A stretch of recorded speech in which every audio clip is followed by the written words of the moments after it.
Good afternoon. I'm Dr. Greenbrier Almond. Thank you for joining us on a very special edition of our program, Tender Loving Care. Each week, for 39 years, we came on Channel 3 and interviewed interesting people in Upshur County and surrounding counties, but we missed one. And Hazel Davidson, thank you for yelling out of your car. I was walking down the street here in Buchanan, and you yelled and said, Dr. Almond, I want to be on your TV program. I'm 102 years old. And so we got together and we said, we better do a program with Hazel Davidson. We're not complete. We can do 39 years of program, but if we don't interview Hazel Davidson, we haven't done our job. So thank you for alerting me to your birthday. And not only that, Mrs. Davidson, tell me what you did on your 102nd birthday, because you made the newspaper here in Buchanan. Well, I did better on my first 100th. Okay, on the 100th birthday too. What did you do? We had open house for all our friends and relatives. Wow. And my daughter-in-laws, granddaughter fixed food for everyone that came. Wow. And we had my son counted what he could. He counted 206. Oh my goodness. Wow. And they were all so pleased, you know. We had such a wonderful time. Well. And I even rode the motorcycle again on that same day. Okay. With my nephew, North Coder. And that's what made the paper, at least, was you sitting on a motorcycle. And now I'm wearing a shirt with a motorcycle on it. Route 66. My wife and I, when we were old, and we thought we were old, 70, not 100, but we said we're going to ride Route 66 across America. And we had a car, but here you go over there and ride that iconic route from Chicago to LA, and you go through cowboy and Indian country, and you see so much, but people are riding motorcycles. So I said, well, if I'm going to take Hazel Davidson on her 102nd birthday, then I better have a shirt that has a motorcycle on it, because that's what you did, didn't you? Yes, and I also went up in a hot air balloon for 2 hours. On that day? No. Another time, another birthday. Well, you know how to celebrate. Well, hey, let me ask you something else. This is Labor Day. 2020. And there's a joke about that. It says that on Labor Day, everyone celebrates by taking the day off. No one works on Labor Day. Being labor. So you were in labor how many years ago when you had your youngest son?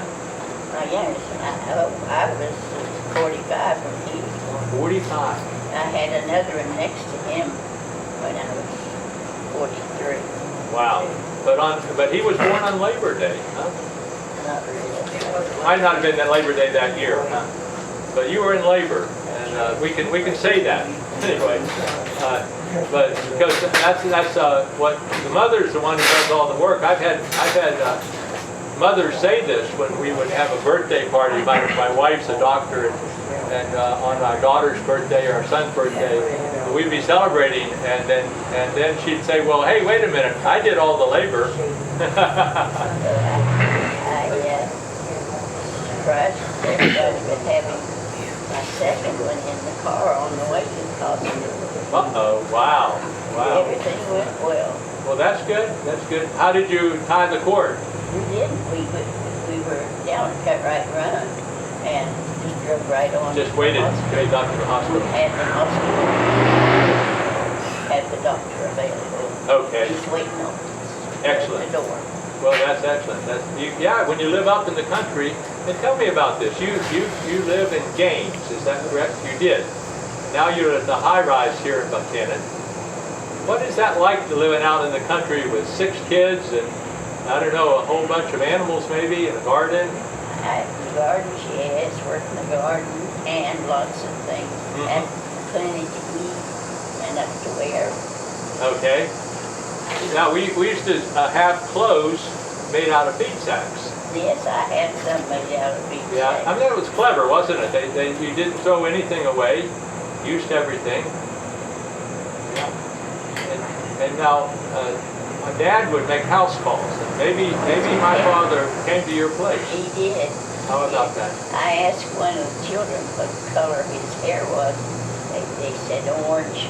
That's right, they called him Red in his younger days, Red. But of course, orange, he'd be happy to have orange hair because he loved Wesleyan College. Yeah. Orange and black. Yeah. He loved us. We were Did he? friendly couple. Uh-huh, yeah. Well, here's what he would do, because I'd go on house calls with him. Of course, he'd see the one that's sick and maybe give them a medicine or a shot or something and treat them. But he'd like to see the garden, and he'd like to see the fruit cellar, because he knew people had to raise their own food. Yeah, we did. But when I was a little girl, my dad was a notary, and he had quite a big country store Uh-huh. and the Gaines post office. Oh, okay. But I was little, maybe 4, Mhm. and That would be the center of the community, wouldn't it? The post office. yes, we lived across a little creek, you know, Uh-huh. and the mail was carried in on horseback, Oh, my. and they had to wade through that little creek to get across over to the post office. So literally in Upshur County, we had the Pony Express. Of course, that was a famous horseback transport of mail across America, but I in can Upshur, remember that so well. And I remember that 2 of the mail carriers were Haymans. okay, and that was They your lived single over name. Shelbyville. Okay, that was your single name, Heyman. Yeah. So they was a little bit away from my dad.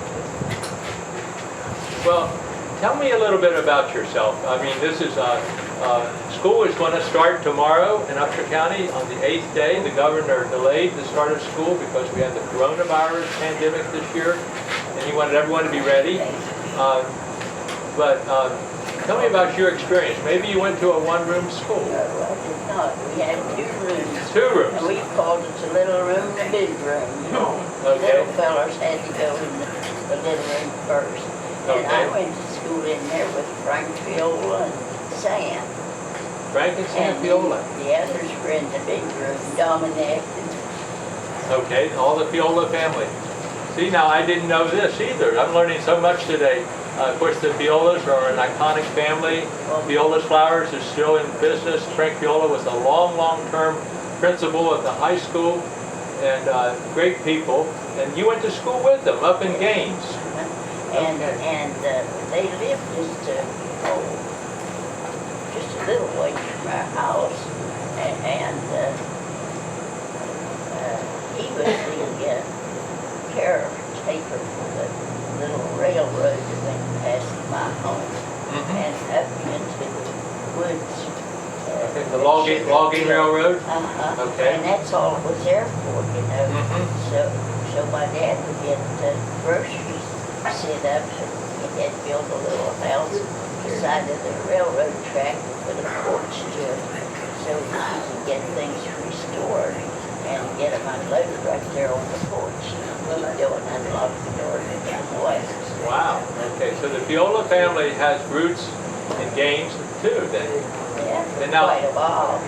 And my very best friend growing up, Danny, in fact, I was best man in his wedding. And I should say, Becky and Danny, happy anniversary. It's going to be this Christmas time. But they, Danny's mother was Martha Long and married Dan Daniel. And the Longs were right up there I in went to Gaines. school with Martha too. Okay, now she lived to be ripe to old age. I mean, I'm not telling women about how old they are, but I mean, she was strong to the very end. And here you are, 102. There must be something in the water up there. Probably so. Yeah. Did you consider that you've had healthy living, or how do you look at that? Yes, I don't remember anything about the many bad times. Is that right? Okay. And, And you ate well and you exercised, oh, slept well? you worked and that, you didn't need to exercise, but you worked like we did. Chores, So, huh? yeah, I worked in the garden all the time. We had a garden. Uh-huh. And my husband sometimes helped me with eating. And, Well, you know, Dad, he lived to be 84, and of course he'd say hard work never killed anyone. And he, the year he died, it was Memorial Day, he had 6 gardens out. Every little flat piece of land on our property up on the hill above Buchanan, he had plowed that up for a garden.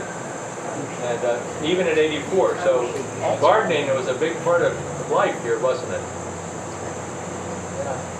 So you trained your kids well? They all live here and they're healthy? no, they don't all live here. Okay. I have one in Pittsburgh, and she's teaching her 53rd year of school.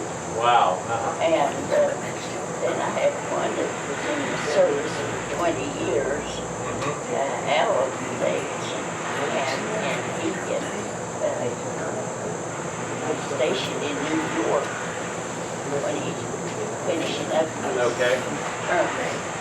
And he met the love of his life there, so that way he settled down Sure. in New York State, Okay. but not New York City. No. Hard to live in a city nowadays. So, and then you have 4 other children. Are they around here? You said you have 6 children, and you named 2 of them that live away. This is Avis Franklin. Avis, She lives near Jane Hoover, goes to church. Okay. Good community. And Marilyn was. one that lives in Gainesville, my oldest, Okay. he's going to be 80 My on goodness. Sunday. This is very kind. Yeah. Well, Dad had a story about a Mr. Shreve, professor, and he was a very healthy man, and he was lived to be older. You might even know who I'm talking about, but anyway, Dad was making nursing home rounds, and he saw Mr. Shreve over at the nursing home. He said, "Mr. Shreve, what are you doing here? You're healthy. You don't belong in a nursing home." He said, "Well," he said, "my son, who was like 80, I was having to go to the doctor so much, and I was driving him every place, and I got tired. I said, I want to go to the rest home and rest." So I think he rested for a little bit, respite care they call it, and then he got back out of the nursing home. But here you are 102 and you have an 80-year-old son. Remarkable. Yeah. And we figured out there's another daughter named Marilyn that was 1 year apart from me, perhaps. Okay. So we counted for all the kids. Now I have one that's in the nursing home now because her husband's having operations and things that can't take care of her. Yeah. So Well, that happens. she's my youngest girl, but she and her husband graduated from college, Tennessee, went to Tennessee Church. I don't know enough about that. Okay. I've been there several times. Let me ask you, keep talking about you and your health. We talk about nature versus nurture, and so you have long-lived genes in your family? Are there other people that have lived up toward 102 in your family? None. None. So you're the queen of the elderly here, huh? So That's what you would call it. how about your parents? How long did they live? My mother was 90 and my daddy was 87. Well, now that's ripe old age. I mean, not beating you, but I had a brother that lived to be 96. 96. Okay. Well, some of it's genes then, I would say. I mean, because the Bible says 70, unless you're strong. So that means 70, and unless you're strong, maybe 80. But now you're describing relatives who are well past 80. So some of it's genes. And how about nurture? You said you didn't suffer chronic illness. Is that right? Growing up, you didn't have to doctor a lot? So I haven't all my life. Even now, I'm not sick. Is that right? Wow. I'm on medicine for doctor orders. Uh-huh. I'm not sick. I have a lady in our church, I won't name her because I haven't asked her permission to say this, but anyway, she's up in her 90s, and she was not on any medicine, and someone suggested, well, maybe you need an aspirin a day. Well, she started taking it, and it upset her stomach, and she stopped it. So now she's still on nothing. but she's very elderly, into her 90s. So you didn't have to doctor very much at all. Not for me, but I had a lot of sick kids, you know, Oh yeah. to worry about. Right. I had about the sickest one I had. Your dad was his doctor, and he gave him medicine for a kidney infection when he was just a little baby. Uh-huh. And it didn't help. I took him back, told him it didn't help. He's passing some blood now. And so he put his head down and like that. Had a little thought, you know. Yeah. How would you like to take your baby to a pediatrician? Okay. I said, whatever you say, doctor. Mm-hmm. We didn't have one in Buchanan at No. that time. And so he sent me to Maybe Philip, he liked to go, he liked Dr. and Ryder or and something. the doctor had to keep him 10 days. Mm. Boy, he looked like a different baby when he got out there. Well, that's great. Didn't wonder if he would. That's good. You know, having practiced here for about 50 years, and I've retired now, but I had folks who would not, on referral, they said, no, I don't want to leave the county. They said, I've grown up here, I've lived here all my life, I don't want to cross the county line. And so it was almost impossible to at least refer some people, like to Philippi or Clarksburg or Morgantown. But sometimes it's in their best interest to go. Yeah. Well, so you have healthy, well, you doctored your kids, but you didn't have a lot of doctoring yourself. What would you say? I mean, was there some of it in a spiritual side? You know, did you pray to God and pray for help? You feel like He answered your prayer? Went to church and always took my family to church. Okay. We had a little Methodist church up there. Gaines. Okay. You know, one of our tenets of our program, we talk about that interface between Christianity and medicine. And I always clap my hands together because, you know, there's one side is Christianity, one side's medicine, but they come together, they complement each other, don't they? If you pray to God, God will hear and answer prayer. And of course, Jesus came, we call Him the great physician, and He healed people. Yeah. What was the church like in your day? Because we didn't have a lot of community organizations, and I've heard from people that they would stay all day at the church. They might have a picnic. They might. We had a picnic sometimes. We had a minister that was quite a speaker. And we had a dinner outside on the tables, and they asked him to ask a blessing on that food. And this little girl, she spoke up and said, "No, we'll never get to this." Well, kids say the darndest things, don't they? They're honest. Yeah. My mother and dad had something they followed up from the time she quit raising any children. That her nerves were real good. The doctor told Dad to get her into something she'd be interested in.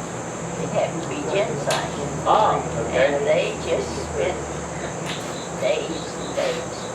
And sometimes she fell and skinned her nose just a little bit. And a cousin had taken them farther away to the game. And he made up this little rhyme and said, "Al said to Sarah, now you better be on your toes, or you're liable to fall down and skin your nose." But to his warning, she paid no heed, and just brushed on with greater speed. Slipped and fell and skinned her nose just couldn't smell. Isn't that something? And you remember that poetry. You have a remarkable mind, by the way. You're recalling things that some people wouldn't recall at half your age. So you have a remarkable mind. I almost envy my two sons. They've been married 54 years already, and I was only married 40. My husband was sick then. Oh my. So yeah, and back in those days, we married for better or for worse, for sickness or health. So death do us part. God took good care of him. So he died after 40 years of marriage? Okay. Were the kids raised by then, or did you still have the children at home when he was sickly? Did your husband keep working to support the family? He worked till he had to quit so he could draw his unemployment or something. Okay. He worked that many years. Wow. Okay. Yeah. He was a good husband. I had to say that. Well, that's I good. had that. That's good. Well, we're fortunate. I would say I'm fortunate myself. We have 45 years on the 13th of September. So I'm happy to be married for that long. That's wonderful. Yeah, yeah. God's blessed us too. Ours was just 40. Kind of envy my sons and them and their wife. You know, 54 years. That's something. Well, you have taught your kids something, or you've learned something about getting along with people, relationships. Yeah, they have lots of friends. Lots of friends. And would I you say do too. you do too? Okay, I was going to ask. Do you consider that you've had a lot of friends over the years? Well, you had 200 at your 100th birthday. That's a big feat right there. Yeah. And what's the secret to a good friendship? What would you say? You were neighborly up there in Gaines? Neighborly and friendly. There's an old saying: if you want to have friends, you've got to be one. And one of my good friends moved here into town from beyond Gaines, and that was Wolfgang Floor's widow. Ah, yes. And of course we keep in touch yet. Okay, yeah. And that, I forgot about that. You had great neighbors, didn't you? Yes, we did. The Wolfgang came from Austria or something, Germany came over here, and he found Gaines and said, "That's heaven on earth. That's where I'm going to stay." And he created wonderful art here. Our daughters played together in that stream that went down past home. Wow. Some of them dammed it up and made it big enough for my 7-year-old really learned to swim in it. Oh boy. The one that you went to school with, Merrill. Yeah. Isn't that something? So, what did you think about getting into art? I mean, with Wolfgang there, did you want to carve things, or did you want to draw things? They gave us nice little things. Did they? Just good neighbors. And I gave him milk. We had so much extra milk. Oh. How many cows did you all milk? Oh, not very many. Not many. Yeah. 2 and 3 at a time. Okay. We never had a big farm. You know, that people who have milk cows, they would have milk all the time, and it's a sad thing. This is me talking now, but we don't have a dairy in Upshur County anymore. We had Phillips Dairy, that was the last one, but we used to be able to raise a lot of our own food and the milk, and so we were self-sufficient. We didn't have school buses back when my older brothers needed to go to high school. So Dad moved down on 7th Street for the winter. Okay. So both my brothers could go to high school. And then after that they went to Glenville State College. Okay. And they became teachers. I went to school to both of them. 1 year to one and 2 years to the other. How about that? Yeah. They were Haman's. Smart name. I remember in our class there was a Heyman, and she was a real smart lady. And so that's you can tell by family names sometimes about people, but they were always a smart group of people. There are other ways people would go to school. You mentioned your parents moving down to Sedgwick Street. I've heard from other people, they say near Alexander, they would come down and catch the train and ride the train into town, go to school, and then I guess go home in the evening, or maybe they would stay down for several days and then go back on the weekends, but ride the train. That's the reason I didn't get to go, because Dad would move just one of us. And so I didn't get to go because I had to walk 2 miles, like more, And we had all bad winters back then. Oh, yes. And Mom said I just couldn't go. Well, that's too bad, isn't it? My wife is a family of 8, and they needed to go to school. They actually moved to another town, like your dad did later on, so they all could go to school. Now, women didn't always get to go to school. You've seen a lot happen with women. I know we're running out of time in a way, but you are, it's 100 years now since women have a right to vote. So you've been around for all of that time. And women now, there are more women in Congress than there's ever been. They had the polls there in Parliament. And I worked in the polls several times. Is that right? Okay. So you're a patriotic person too. Yeah. Well, in closing, let me ask you, Hazel, you yelled out of your car, and Avis was driving around, and you rolled down the window and yelled at me and said, "I want to be on the TV program." What have I not asked you that you wanted to say to your neighbors here in Buchanan about how it feels to be 102 and to have lived here in Upshur County practically all your life? What do you want to say to all of us? Well, I think it's been wonderful for me. Okay. I hope other people would like it as well. There are a lot of people that like to live in the country, but I enjoyed it. Yeah, I think it's the right thing to do. So I'm glad you did it, and you have conducted yourself well for this interview. I figure we could do one when you're 103. I may not make it to that, but if I don't, I'm ready to go to a better place. Okay, we'll see you on the other side.